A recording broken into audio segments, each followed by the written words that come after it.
जय हिंद दोस्तों, UP class में आप सभी का स्वागत है। आज ग्रुप डी का दूसरे सेट का पार्ट 2 है, जिसमें हम आधे सवाल पढ़ चुके हैं। पहले 15 सवाल पढ़ चुके हैं। 15 से 16वें सवाल पे पहुंचते हैं और पहले देखते हैं, जिस भाई ने सब्सक्राइब नहीं किया है प्लीज़ वो भाई सब्सक्राइब कर दे इस चैनल को। और देखते हैं आज का अगला क्वेश्चन क्या है। जो बचे हुए थे उन क्वेश्चन को आज सॉल्व करेंगे। देखते हैं नेक्स्ट क्वेश्चन क्या है। नेक्स्ट 16वां क्वेश्चन है। 16वां क्वेश्चन क्या कह रहा है कि यदि कोई संख्या दी गई है जैसे 0.424 जिसपे 2 अंक पे बार दिया गया है और कह रहा है इसे p/q के रूप में ज्ञात कीजिए, जहां p और q एक पूर्णांक है। क्या है? पूर्णांक है। तो नोट करना कि भिन्न में कैसे बदलते हैं बार वाले डिजिट को पॉइंट के बाद। तो नोट करना, संख्या दी गई है 0.424 और कितने डिजिट पे बार दिया गया है? 2 डिजिट पे बार दिया गया है। इसे p/q के रूप में बदलना है। तो p/q के फॉर्म में बदलने के लिए सबसे पहले इसका रूल समझते हैं कि यदि किसी डिजिट पॉइंट के बाद किसी भी डिजिट पर बार होता है, तो जितने डिजिट पे बार होता है तो उतने 9 लिखते हैं नीचे, और दशमलव के बाद जो बिना बार का डिजिट रहता है उसके बदले 0 लिखते हैं। इसे सॉल्व करते हैं, देखते हैं क्या फॉर्मेट रहता है। तो देखते हैं इस पे कितने अंक पे बार है। 2 अंक पे बार है। दशमलव के बाद कितने डिजिट पे बार है? 2 डिजिट पे। तो 2 9 लिख देंगे। कितना आ जाएगा? 999 आ जाएगा। कितने डिजिट पे बार नहीं है उतने 0 लिखेंगे, क्योंकि पॉइंट के बाद जितने अंक पे बार नहीं रहता उतने 0 लिखते हैं। तो 0 कितने डिजिट है? 1 डिजिट, तो 1 डिजिट के 0 आ जाएगा। इसके बाद ऊपर संख्या लिखते हैं टोटल विदाउट पॉइंट की, विदाउट दशमलव की। जैसे 424 है। कितनी है? 424। और इस संख्या में से वो संख्या घटाते हैं जिस पे बार नहीं दिया। कितने डिजिट पे बार नहीं है उस डिजिट को घटा देंगे। जिस डिजिट पे बार नहीं है, बार 4 डिजिट पे नहीं है, चौथे इस 4 नंबर, तो इसे कैंसिल घटा देंगे। क्या कर देंगे? घटा देंगे। तो कितना आ जाएगा? 420/990 आ जाएगा। इसे सॉल्व करेंगे, 0 से 0 कैंसिल हो जाएगा, 3 से काटेंगे ये 33 बार में 3 3, और इसे काटेंगे एक 14 बार में, कितने? 14। तो इसका राइट आंसर कौन सा रहेगा? राइट आंसर 14/33 जिस ऑप्शन में है। कौन सा ऑप्शन में है? Option number B. तो इसका राइट आंसर क्या रहेगा? ऑप्शन बी रहेगा। चलते हैं नेक्स्ट क्वेश्चन की ओर, देखते हैं अगला क्वेश्चन क्या है। अगला क्वेश्चन दिया गया है बीजगणित से। तो इसमें पूछा गया गुणनफल, यानी कि एक द्विघात समीकरण दिया है और उसका गुणनफल निकालना है। तो इसका शॉर्ट फॉर्म देखते हैं। इसका गुणनखंड निकालने का एक तो फॉर्मूला विधि रहती है, एक शॉर्ट फॉर्म। तो शॉर्ट फॉर्म में हमें द्विघात समीकरण का सूत्र याद होना चाहिए। जैसे सूत्र क्या होता है? एक्स स्क्वायर प्लस नहीं रहता है, minus alpha plus beta into x plus alpha into beta बराबर 0 रहता है। तो ध्यान रखना है, एक्स स्क्वायर का जो भी गुणांक होता है वो योगफल रहता है। मूलों का क्या रहता है? योगफल। और जो अचर पद रहता है, कांस्टेंट, मतलब एक्स वाई जेड ना हो, तो उसे हम क्या कहते हैं? गुणनफल कहते हैं। तो इसमें देखते हैं, और एक्स स्क्वायर का गुणांक, बस शर्त ये रहती है एक्स स्क्वायर का गुणांक 1 होना चाहिए, यानी कोई होना नहीं चाहिए, होगा तो 1 होगा। तो देखते हैं इसमें गुणनखंड कितना दिया है। इसका एक्स स्क्वायर का गुणनखंड 3 दिया है, तो इस समीकरण में हम 3 से भाग दे देंगे। तो यहाँ कितना आ जाएगा? एक्स स्क्वायर का गुणांक 1 आ जाएगा, जो इस शर्त को कंप्लीट करेगा। तो इस शर्त को कंप्लीट करने पर यहाँ पे हमारा योगफल रहेगा, यहाँ पे हमारा गुणनफल रहेगा, जिसमें यहाँ इसमें पूछा क्या गया है? गुणनफल। तो इसमें 3 का भाग देंगे तो ये 3 कैंसिल हो जाएगा। इसमें 3 का भाग दे देंगे, इसमें 3 का भाग दे देंगे। तो अब इसमें देखेंगे, सॉरी ये रंगीश खींची है, इसे हटा देते हैं। तो 3 का इसमें भाग देंगे, 3 का इसमें भाग देंगे, 3 का इसमें भाग दे देंगे। इसके बाद यहाँ 3 से 3 कैंसिल हो जाएगा। एक्स स्क्वायर का गुणांक कितना हो जाएगा? 1, जो यहाँ शर्त कंप्लीट करता है। तो इसका गुणनफल क्या होगा? तो गुणनफल हमारा अचर पद होगा, तो गुणनफल हमारा ए रहेगा। तो इसे सॉल्व कर देंगे तो क्या आ जाएगा? 2। कितना आ जाएगा? 2। तो इसका राइट आंसर क्या रहेगा? ऑप्शन देखते हैं किसमें दिया गया है, 2, ऑप्शन नंबर ए में। तो इसका राइट आंसर क्या है? Option A. चलते हैं नेक्स्ट क्वेश्चन की ओर, पढ़ते हैं अगला क्वेश्चन। अगला क्वेश्चन क्या कह रहा है? कह रहा है जब 2 तिर्यक रेखाएं 3 समांतर रेखाओं को प्रतिच्छेद करती है और पहली तिर्यक रेखा द्वारा निर्मित अंतःखंडों का अनुपात 3:4 होता है। कितना रेशियो दिया गया है? 3:4। तो दूसरी तिर्यक रेखा निर्मित अंतःखंडों को किस अनुपात में विभाजित करिए? किस अनुपात, यानी कि अनुपात, सॉरी, ज्ञात करना है। क्या करना है? किस अनुपात में विभाजित करिए। तो नोट करना है, यदि 3 समांतर रेखाओं को कोई 2 तिर्यक रेखाएं जिस विभाजित करती हैं, तो जिस रेशियो में, किस रेशियो में? जिस रेशियो में पहली तिर्यक रेखा विभाजित करती है उसी रेशियो में दूसरी तिर्यक रेखा करती है। तो इसका ऑप्शन क्या रहेगा? ऑप्शन नंबर देखते हैं, पहले को 3:4 में विभाजित किया गया, तो दूसरी भी तिर्यक रेखा 3:4 में ही विभाजित करेगी, जो ऑप्शन नंबर किसमें दिया गया है? ऑप्शन नंबर डी में दिया गया है। तो इसका राइट आंसर क्या होगा? ऑप्शन नंबर डी होगा। चलते हैं नेक्स्ट क्वेश्चन की तरफ। अगला क्वेश्चन देखते हैं। और इसमें शायद टाइपिंग मिसमैच है क्योंकि ये 19वां है और इसके पहले कौन सा था क्वेश्चन 9। तो ये क्या है, टाइप मिसमैच है। चलते हैं, आपको कोई दिक्कत नहीं, क्वेश्चन देखते हैं। पहला कह रहा है क्वेश्चन 36 संख्याओं का माध्य 42 पाया गया। 36 संख्याओं का माध्य क्या पाया गया, 42 पाया गया। बाद में यह पता चला कि एक संख्या 47 को चूकवश यानी कि चूकवश 41 पढ़ लिया गया। तो दी गई संख्याओं का सही माध्य ज्ञात कीजिए। मतलब 47 की जगह कितना पढ़ लिया गया, 41 पढ़ लिया गया। तो इसका बताइए माध्य कम होगा या ज्यादा होगा। जैसे 47 की जगह 41 पढ़ लिया, मतलब कम संख्या पढ़ लिया गया, तो औसत क्या बन जाएगा, यानी कि इसका माध्य क्या होगा, कम होगा। तो यदि कितना कम होगा वो इसका गलत रहेगा, यानी कि कितना गलत आया है। तो इसे चाहिए सही, क्या चाहिए, सही माध्य ज्ञात करना है। तो देखेंगे कितना कम पड़ा उतना हम जोड़ देंगे तो सही हो जाएगा। तो देखते हैं कितना कम पड़ा। तो 47 के चूकवश कितना पढ़ लिया गया, 41। तो कितना कम पढ़ा गया, तो 47 में से 41 जाएगा, 6 कम पढ़ा गया। कितना कम पढ़ा गया, 6। कितनी संख्याओं के लिए, तो संख्या कितनी थी टोटल, 36। तो 36 के लिए 6 कम, कितना कम है, 6 कम 36 के लिए। तो इसे सॉल्व करेंगे, 6 से इसे काटेंगे, 1/6 आ जाएगा। इसे सॉल्व करते हैं तो यह जाएगा 1.66 आ जाएगा, 0.666। तो इसे लगभग लिख देंगे 0.6 ये आ जाएगा, 6 हटा देंगे, 6 आते रहेंगे तो 1.7 आ जाएगा। मतलब इतना कम आया होगा। यदि इतना जोड़ देंगे तो ये क्या हो जाएगा, राइट माध्य हो जाएगा, यानी सही माध्य। तो पहले कितना था, 42 था। 42 के बाद इतना कम पढ़ा गया, सॉरी इतना कम रेशियो है, कितना है, तो इसे जोड़ देंगे तो कितना आ जाएगा, 0.17। तो इसे ऐड कर देंगे तो 42 पॉइंट कितना आ जाएगा, 17, जो किस ऑप्शन में दिया गया है, ऑप्शन नंबर डी दिया गया। क्या दिया गया, तो ऑप्शन इसका राइट क्या होगा, डी होगा। चलते हैं नेक्स्ट क्वेश्चन की ओर। नेक्स्ट क्वेश्चन क्या है, नेक्स्ट डीआई से दिया गया है। अब डीआई से दिया गया है, क्या पूछा गया है, इस डीआई को, सॉरी क्या, चल कोई दिक्कत।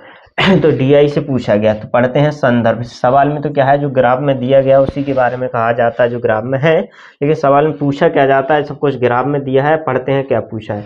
कह रहा है यदि परीक्षा 1 और परीक्षा 2 दोनों के लिए पूर्णांक 80 है, मतलब परीक्षा 1 और परीक्षा 2 के लिए 80 पूर्णांक, मतलब परीक्षा 1 के लिए टेस्ट पहले के लिए 80 होगा, दूसरे के लिए 80 होगा।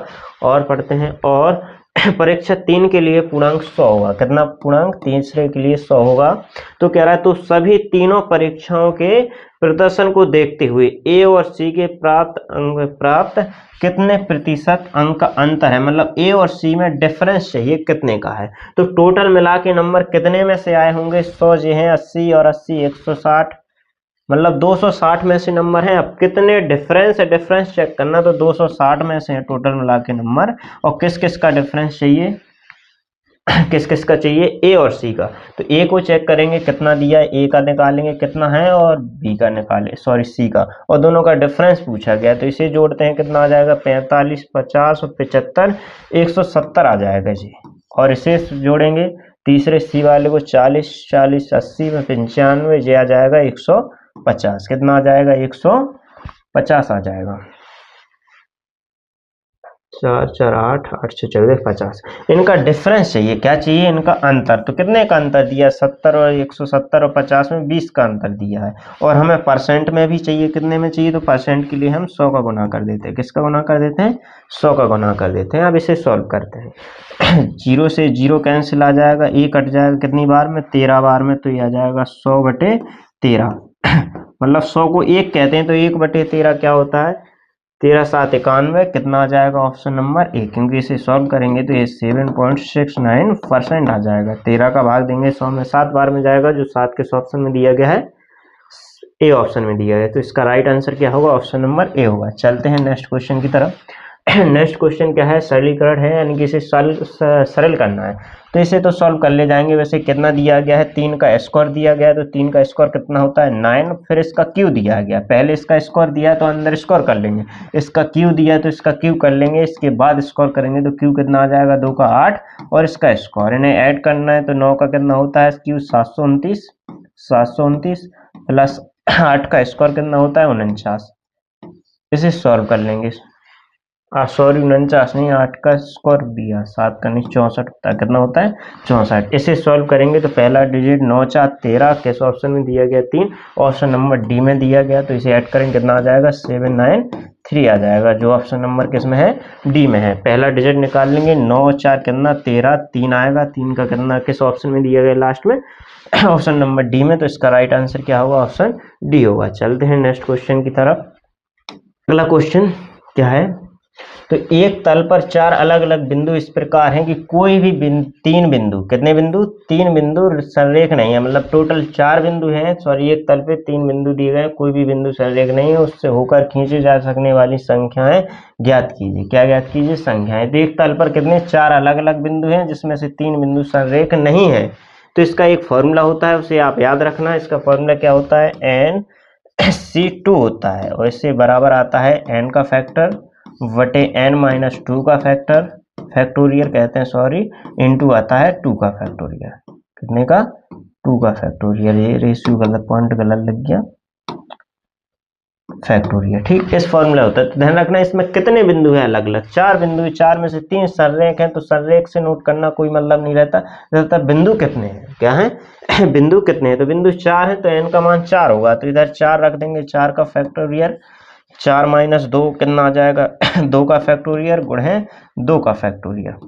तो फैक्टोरियल कैसे निकालते हैं, जो डिजिट रहता है उसका गुणा करते चलते हैं, उससे कम संख्या वाले, जैसे 4 है तो 4 का गुणा करते चलेंगे एक एक कम करके, कब तक जब तक 1 नहीं आया। ऐसे 4 के बाद 4 के पहले 3, 3 के पहले 2, 2 के पहले 1, जहाँ 1 आ जाता है वहाँ क्लोज कर देते हैं, वहीं तक रहता फैक्टोरियल। इसी प्रकार इसका हो जाएगा 2 गुणे 1, फिर इसका फैक्टोरियल निकालेंगे 2 गुणे 1, इसे सॉल्व कर देंगे तो ये 2 और 2 कितना हो जाएगा 2 दूनी 4, 4 कैंसिल आज हो जाएगा इससे, तो ये बचा कितना 2 दूनी 6, कितना बचा है 6, जो किस ऑप्शन में दिया गया है ऑप्शन नंबर ए में दिया गया, तो इसका राइट आंसर क्या होगा ऑप्शन ए होगा। चलते हैं नेक्स्ट क्वेश्चन की ओर, पढ़ते हैं अगला क्वेश्चन। अगला क्वेश्चन कह रहा है पिछले वर्ष रंजन का मासिक वेतन 34,500 था और इस वर्ष उसका मासिक वेतन 38,640 है, तो पिछले वर्ष में मासिक वेतन की तुलना में इस वर्ष रंजन के मासिक वेतन में कितने प्रतिशत की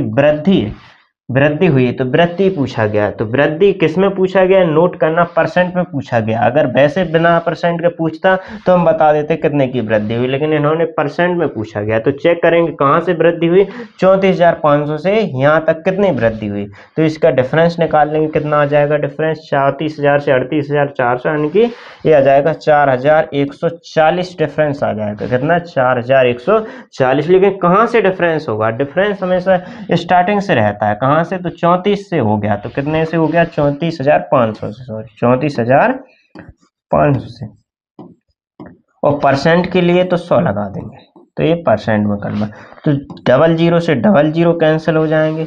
अब देखते हैं लास्ट ऑप्शन, देखते हैं ऑप्शन से उठाएंगे, जैसे 5 की पावर 5 से डिवाइड करेंगे, 0 कितनी बार में आ जाएगा 2 बार में, 4 बार में, सम संख्या बार में, तो सम संख्या लास्ट में कौन सा डिजिट है, सम 12, तो इसका राइट आंसर क्या होगा 12, इसे कैंसिल करेंगे तो क्या आ जाएगा 12%। तो इसे ऑप्शन से निकालेंगे, किससे निकालेंगे, इसे 5 किसी के 0 को डिवाइड करना है तो वो संख्या सम होगी, सम किस ऑप्शन में दी गई है, लास्ट का डिजिट 2, ऑप्शन नंबर डी में। यदि 2 जगह होता तो एग्जैक्ट भाग देके निकाल लेते, तो ध्यान रखना इसका ऑप्शन क्या होगा, राइट डी होगा। इसे सॉल्व करेंगे तो 12 बार में कैंसिल हो जाएगा। चलते हैं अगले क्वेश्चन की तरफ। अगला क्वेश्चन देखते हैं क्या है। अगला क्वेश्चन आयु से संबंधित है, कह रहा है 14 वर्ष पहले पिता की आयु उसकी पुत्री की 3 गुनी थी और वर्तमान में पिता की आयु पुत्री की 2 गुनी है। तो पहले 3 गुनी थी, वर्तमान में कितनी गुनी हो चुकी है, 2 गुनी। तो चलते हैं कितने वर्ष पहले, 14 वर्ष पहले, तो 14 वर्ष पहले चलते हैं, कितने वर्ष पहले 14 वर्ष पहले। तो 14 वर्ष पहले पुत्री की आयु यानी कि पिता की आयु पुत्री की 3 गुनी, तो पुत्री यानी कि डॉटर की आयु फादर की कितनी, सॉरी डॉटर, पिता की आयु यानी फादर की आयु डॉटर की 3 गुनी है। तो डॉटर 1 होगा तो फादर कितना गुना हो जाएगा, उसका 3 गुना। और वर्तमान में पिता की आयु उसकी पुत्री की आयु कितनी की, पुत्री की 1 होगी तो पिता की आयु 2 गुनी होगी, मतलब डबल हो जाएगी, कितनी हो जाएगी, डबल हो जाएगी।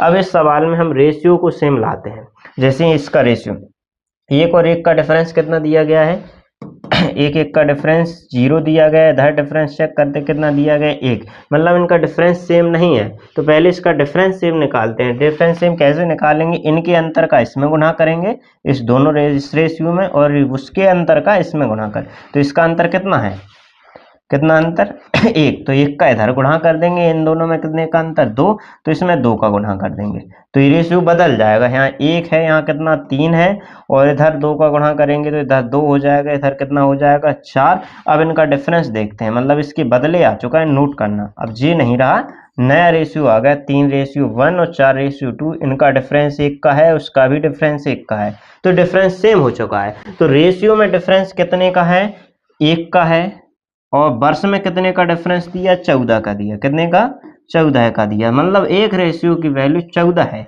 अब किसकी चाहिए, उसका गुणा कर देंगे।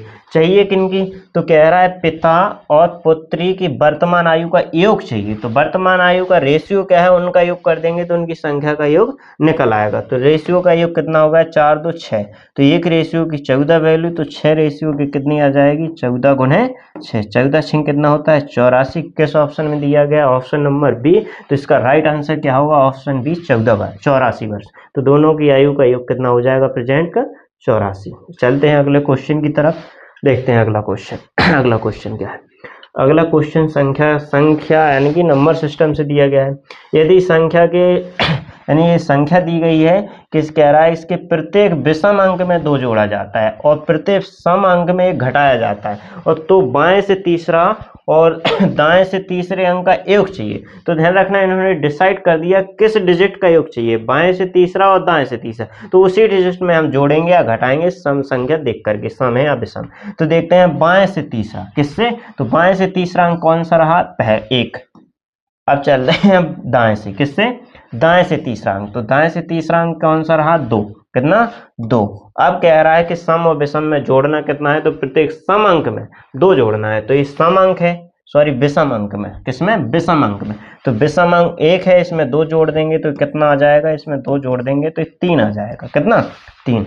और प्रत्येक सम अंक में 1 घटाना है, तो सम अंक 1 रहा, 2 रहा, ये दूसरा सम अंक, तो इसमें 1 घटा देंगे तो कितना आ जाएगा, 1 आ जाएगा। इनका क्या चाहिए हमें, योग, तो इनको योग करेंगे तो कितना आ जाएगा, ऑप्शन नंबर डी आ जाएगा, कितना आ जाएगा, ऑप्शन डी। तो इसका राइट आंसर क्या होगा, वो ऑप्शन नंबर डी। चलते हैं अगले क्वेश्चन की ओर।